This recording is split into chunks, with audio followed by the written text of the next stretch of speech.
Hi brace Lord. இந்த ஜென்ரேஷனை குறித்து ஒரு முக்கியமான ஒரு காரியம் நம்ம ஒரு அடுத்த 5 மினிட்ஸ்க்கு நம்ம பார்க்க போகிறோம். ஸோ ஸ்கிப் பண்ணாமல் பாருங்கள்.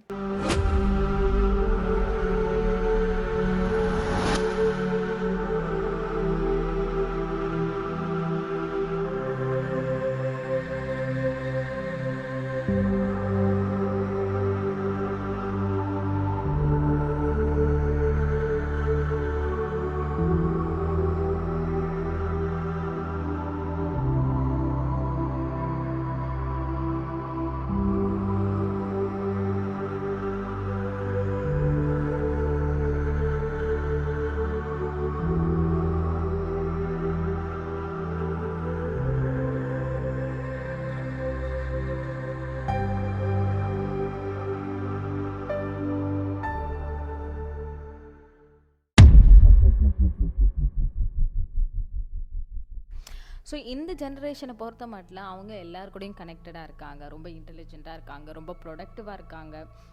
அண்ட் மோரோவர் அவங்களுக்கு கிடைக்காத காரியங்களே இல்லை. ஆனாலுமே அவங்க ரொம்ப எக்ஸாஸ்டடாக இருக்காங்க. எப்போவுமே ஒரு எம்டினஸ் அவங்களுக்குள்ளே இருக்குது. ஸோ அது எதனால் அப்படின்னு பார்த்தோன்னா, முக்கியமான காரியம் அவங்களுக்கு இப்போ வந்துட்டு ஏஐன்னு ஒன்று வந்துருச்சு. அதில் போட்டால் எல்லாமே இமீடியட்டாக அவங்க கையில் கிடச்சிருது. அண்ட் நெக்ஸ்ட்டு வந்து ஷாப்பிங் கூட வெளியே போவேன்னா ஷாப்பிங் கூட ஆன்லைனில் வந்துருச்சு, க்ராசரிஸ் ஆன்லைனில் வந்துருச்சு. அடுத்தது வந்துட்டு நீங்கள் பார்த்தீங்கன்னா அவங்களுக்கு எதாவது இன்ஃபர்மேஷன் வேணும்னா கூட லைப்ரரி போய் அசைன்மெண்ட் பண்ணணுன்னு இல்லை. ஸோ இப்படி பார்க்கும்போது ஒரு காலத்தில் மனுஷங்க அலைஞ்சு கிடச்ச எல்லாமே இந்த பிள்ளைங்களுக்கு வந்து ஈஸியாக கையில் கிடச்சிருச்சு.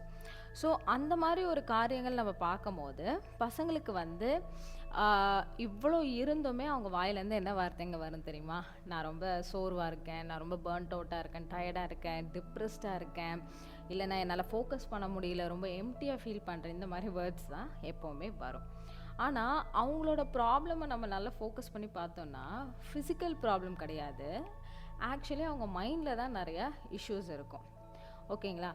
ஸோ அதில் வந்துட்டு முதலாவது பார்க்குறோம் என்னென்னா, முக்கியமானது காலையில் எழும்பினோடனே அவங்க என்ன கன்சியூம் பண்ணுறாங்க அப்படின்றது ரொம்ப முக்கியம். எங்களுக்கெல்லாம் சின்ன வயசில் வந்து காலையில் எழும்பினோடனே வந்துட்டு ஒரு ப்ரேயர் சொல்லி ஆரம்பிக்கணும்னு தான் சொல்லி கொடுத்துருக்காங்க. ஏன்னா அப்போல்லாம் ரொம்ப டிவி கிடையாது, ஃபோன்லாம் எதுவுமே கிடையாது. நைட்டு தூங்கும் போதும் ஜெபிக்கணும், காலையில் எழும்பும் போதும் ஜெபிக்கணும்னு சொல்லி கொடுத்தேன். இப்போ இந்த பசங்க காலையில் எழும்பினோடனே பார்த்தீங்கன்னா அவங்க கையில் வந்து ஃபோன் இருக்குது. ஸோ காலையில் எழும்பினோடனே அவங்க என்ன பார்க்குறாங்க? ரீல்ஸ் பார்க்குறாங்க. அந்த ரீல்ஸில் என்ன வருது? ஒரு பொலிட்டிக்கல் கான்ஃப்ளிக்ஸ் வந்துடுது, செலிப்ரிட்டிஸ் பற்றி வந்துடுது, அப்புறம் எக்கனாமிக் ஃபியர்ஸ் வந்துடுது, அப்புறம் ஒரு என்னென்ன வைரல் வீடியோஸ் இருக்கும் வந்துடுது, ஃபேமிலி அப்டேட்ஸ் வந்துடுது. அண்ட் இப்படி பார்க்கும்போது ஹண்ட்ரட்ஸ் ஆஃப் ஒப்பீனியன்ஸ் வந்து ஆல்ரெடி அவங்க தலையில் காலையில் கன்சியூம் ஆகிடுது. அதை தாண்டி அதுக்கப்புறம் அவங்க பைபிள் எடுத்தாலும் ப்ரேயர் எடுத்தாலும் அது வந்து மேட்ச் ஆகிறது கிடையாது. அண்ட் இன்னொரு காரியம் நம்ம என்ன பார்க்க போகிறோம் அப்படின்னா, ஆத்தர் ரிச்சர்ட் ஃபாஸ்டர் என்ன சொல்கிறார் அப்படின்னா, hurry is one of the greatest enemies of spiritual life. வாழ்க்கையில் எப்போவுமே வந்து ஒரு ஹரி இருந்ததுன்னா நம்மளால் வந்து ஒரு ஸ்பிரிச்சுவல் லைஃப்பில் நம்ம வந்து எப்போவுமே வந்துட்டு ஒரு அடுத்த கட்டத்துக்கு நம்ம போகவே முடியாது. ஸோ ரெண்டாவது காரியம் நம்ம என்ன பார்க்க போகிறோம் அப்படின்னு நீங்கள் பார்த்தீங்கன்னா, we are trying to be everywhere. that is அந்த பிள்ளைங்க வந்து எல்லா இடத்துலையும் ஒரே நேரத்தில் இருக்கணும்னு நினைக்கிறாங்க. படிக்கணும், பிஸ்னஸ் பண்ணணும். அவங்க மைண்டு வந்து பார்த்திங்கன்னா ஒரு இதில் ஃபோக்கஸ்டாக இருக்கவே இருக்காது. அந்த ஃபோக்கஸ் இல்லாதனால அடுத்தடுத்து என்ன பண்ணணுன்றது அவங்க மைண்ட் வந்து வேவரிங்காக இருந்துக்கிட்டே இருக்கும். ஸோ அது வந்து கல்ச்சரை மட்டும் நம்ம வந்துட்டு ப்ளேம் பண்ண முடியாது, ஒரு ஃபேமிலி பேக்ரவுண்டை ப்ளேம் பண்ண முடியாது, கல்ச்சரை ப்ளேம் பண்ண முடியாது. பட் அந்த பசங்களை சுற்றி வந்து ஒட்டுமொத்தமாக எல்லாமே சேஞ்ச் ஆகும்போது அது எப்படி அடாப்ட் பண்ணிக்கணும்னு இந்த பசங்களுக்கு ஃபஸ்ட்டு தெரியல. ஸோ அவங்களுக்கு என்ன யோசிக்கிறாங்க? முன்னாடிலாம் வந்து ஒரு மெசேஜ் வர்றதுக்கே ரொம்ப நாள் ஆகும். இப்போ அவங்களுக்கு இம்மீடியட் ரிப்ளை கிடச்சிருச்சு. இல்லைனா ஒரு காரியத்தை வந்து ஒரு பர்த்டேயோ ஒரு முக்கியமான ஏதோ போஸ்ட் பண்ணி உலகத்துக்கே சொல்லிடுறாங்க. ரொம்ப அப்டேட்டடாக இருக்கிறாங்க. ஸோ இதில் என்ன ஆகுது அப்படின்னா, அவங்களுக்கு எல்லாமே வந்துட்டு இம்மீடியட் ஆன்சர்ஸ் வந்து கிடச்சிருது, இம்மீடியட் அப்டேட்ஸ் கிடச்சிருது. ஸோ அவங்க புரிஞ்சுக்க வேற விஷயம் என்னென்னா, இவங்க எல்லா இடத்துலையும் இருக்கிறது வந்து ஒரு பெரிய விஷயமே கிடையாது. Basically God has to be everywhere in whatever they do. அதுதான் வந்து பேசிக்.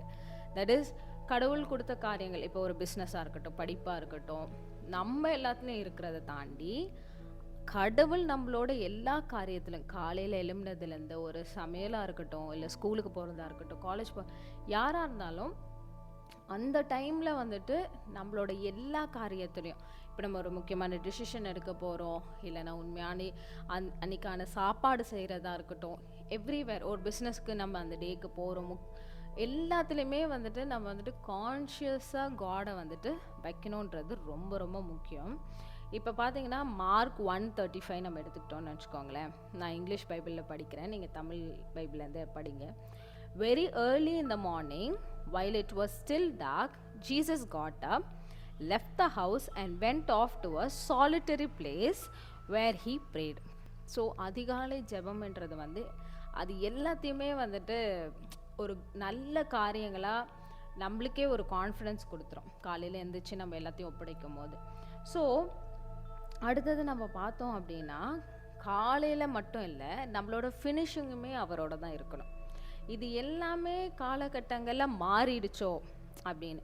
ஏன்னா இப்போ எல்லோரும் என்ன நினைக்கிறாங்கன்னா, ரீல்ஸோ, இப்போ நம்ம இந்த யூடியூபோ, இப்படி இதில் ஒரு ப்ரேயர் பார்க்குறோம், ஒரு மெசேஜ் பார்க்குறோம், அதுவே வந்து ரொம்ப ஃபுல்ஃபில்லிங்காக இருக்குது. ஸோ பர்சனலாக வந்து நம்மளுக்கு ப்ரேயர் பண்ண டைம் இல்லாத மாதிரி இருக்குது. ஸோ ரொம்ப முக்கியமான 3வது பாயிண்ட் என்ன பார்க்க போகிறோம் அப்படின்னு பார்த்தீங்கன்னா, இப்போ நம்ம வந்து கன்சியூம் பண்ணுறோம், ரொம்ப டயர்டாக இருக்கும். ஸோ இந்த டயர்ட்னஸ்க்கு முக்கியமான இது என்னென்னா, ரெஸ்ட்டுன்னு ஒன்று பாடி எடுக்கணும்.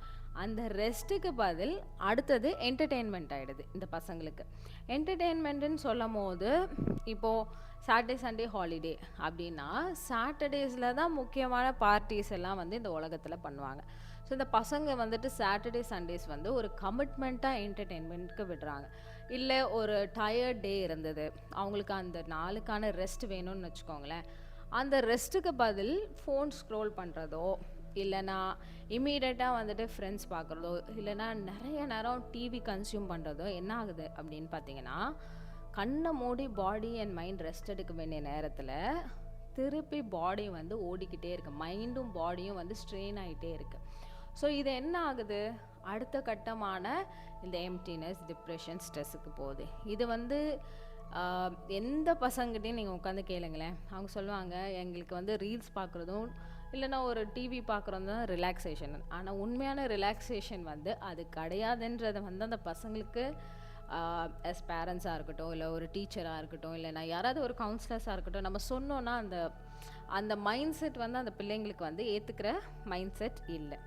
ஸோ நம்ம வந்துட்டு இப்போ Psalm 23:2-3 பார்த்தோன்னு நினச்சிக்கோங்களேன்.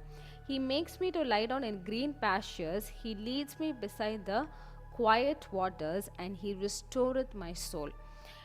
நிறைய இடங்களில் பைபிளில் நம்ம பார்க்குறோம், டிப்ரெஸ்டாக இருந்த நிறைய பேருக்கு ஏசப்பா ஆன்சர் பண்ணுறதை தாண்டி ரெஸ்ட்டும் ஃபுட்டும் தான் வந்து அவர் முக்கியத்துவம் கொடுத்துருப்பாரு.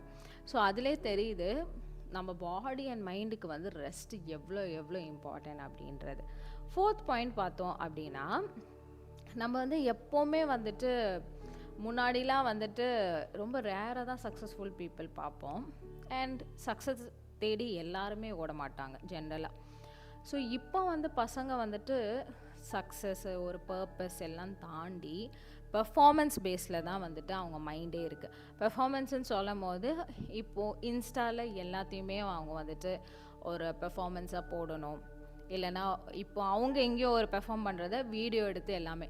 ஸோ பெர்ஃபார்மன்ஸ் பேஸ்டாக இருக்கும் போது நம்மளோட அல்டிமேட் பர்பஸ் என்ன லைஃப்பில், இல்லைனா கடவுள் நம்மளுக்கான வச்ச காரியம் என்ன, பர்பஸ்ன்றது வந்து இட் கம்ஸ் ஃப்ரம் காட். நம்ம இந்த பூமியில் வந்திருக்கோன்னா அதுக்கு ஒரு பர்பஸ் இருக்குது. அந்த பூமியில் நம்ம வாழ்ந்து இருக்கிற வரைக்கும் நம்மளுக்கான காரியத்தை ஆண்டவர் ஆல்ரெடி நம்மளுக்கு ஆர்டைன் பண்ணி வச்சுருப்பார். ஸோ அந்த பர்பஸை கேட்டு தெரிஞ்சுக்கிற அளவுக்கு நம்ம டைம் எடுக்கிறது கிடையாது. ஸோ அது பர்பஸை தெரிஞ்சுக்காதனால என்ன ஆகுதுன்னா, ரொம்ப பர்ஃபார்மன்ஸ் பேஸில் நம்ம வந்துட்டு பசங்க போயிடுறாங்க. ஸோ அடுத்தது நம்ம என்ன முக்கியமானது பார்க்க போகிறோன்னா, ஜீசஸ் வந்துட்டு எப்போவுமே வந்து சக்ஸஸ் பின்னாடி ஓடு அப்படின்றத அவர் சொல்லவே மாட்டார். B still and no the time the Lord. So சில நேரம் வந்து இவ்வளோ காரியங்கள் நம்ம டிஸ்கஸ் பண்ணுறோம், இதுக்கெல்லாம் வந்து நம்மளுக்கான குவயட் டைம்னு ஒன்று நம்ம ஒரு பர் டேயில் வந்து ஒரு குவயட்னஸ் இன் ஹிஸ் ப்ரெசன்ஸ் வந்து it's very very important. So இப்போ உள்ள ஜென்ரேஷனுக்கு என்ன சொல்வேன், நான் இதுக்கு முன்னாடி கவுன்சிலர் ஒர்க் பண்ணியிருக்கேன். ஸோ டூ மெனி இன்ஃபர்மேஷன்ஸ் நம்மளுக்கு வந்து இன்டெலிஜென்ஸ் தருமான்றதெல்லாம் தாண்டி too many informations are not going to take us to the next level. தேவையான அளவுக்கான இன்ஃபர்மேஷன் இருந்தால் போதும். அந்த இன்ஃபர்மேஷனோடு சேர்ந்து reading Bible will take you to a better places. And அடுத்தது நம்ம என்ன பார்க்க போகிறோன்னா, முக்கியமானது நம்ம இப்போ என் பண்ண போகிறது அண்ட் இப்போ உள்ள ஜென்ரேஷனுக்கு முக்கியமான மெசேஜ் என்னென்னா, டிப்ரெஷன் ஸ்ட்ரெஸ் எல்லாம் வார்த்தைங்க அங்கங்கே இருக்குது, அதை நம்ம எடுத்து கிராப் பண்ணிக்கக்கூடாது. முக்கியமானது வந்து சர்டன் வேர்சஸ் வந்து பைபிளில் இருக்குது. அந்த வேர்சஸையாச்சும் நம்ம எடுத்து கிராப் பண்ணி நம்ம மனசுக்கு பிடிச்ச மாதிரி தினமும் தியானித்து அதுக்கேற்ற மாதிரி இன்றைக்கி நான் ஒரு வசனம் படிச்சிருக்கேன், அந்த வசனத்தை நான் கிராப் பண்ணி இன்றைக்கி நாளை நான் தொடங்கினேன் அப்படின்னா அட்லீஸ்ட் எனக்கு ஒரு சமாதானம் கிடைக்கும். இல்லை நான் போகிற காரியங்களில் எனக்கு வந்துட்டு அங்கங்கே கிடைக்கிற உலக காரியங்களை வந்து நான் எடுத்துக்கிட்டு நான் சோகத்தில் ஆள போகிறேன்னா அது வந்து இண்டிவிஜுவல் டு இண்டிவிஜுவல் அவங்களுக்கான ஒரு முக்கியத்துவம். ஸோ நான் யார், நான் என்ன கன்சியூம் பண்ணுறேன், நான் என்ன ப்ரொடக்டிவாக பண்ண போகிறேன், நான் என்ன அவுட்கம் வரப்போகுதுன்றது வந்து to sit at is presence and அந்த மாதிரி அவர்கிட்டேருந்து பெற்றுக்கொள்கிறவங்க அதிசயங்களை காண்பாங்க. ஸோ ஒரு கைண்ட் ரிக்வெஸ்ட் என்ன அப்படின்னா, எஸ்பெஷலி டு யங்ஸ்டர்ஸ், யாரும் ஃபோர்ஸ் பண்ணி நீங்கள் பண்ண வேண்டாம். உங்களுக்கு விருப்பப்பட்டு நீங்கள் வந்து உங்கள் டேயை வந்து பைபிள் ரீடிங்கோ ஒரு வர்ஷிப்லேயோ உங்களுக்கு பிடிச்ச மாதிரி ஒரு மெசேஜ்லேயோ ஸ்டார்ட் பண்ணுங்கள். I think that will lead you to a next level of peace and happiness in your life.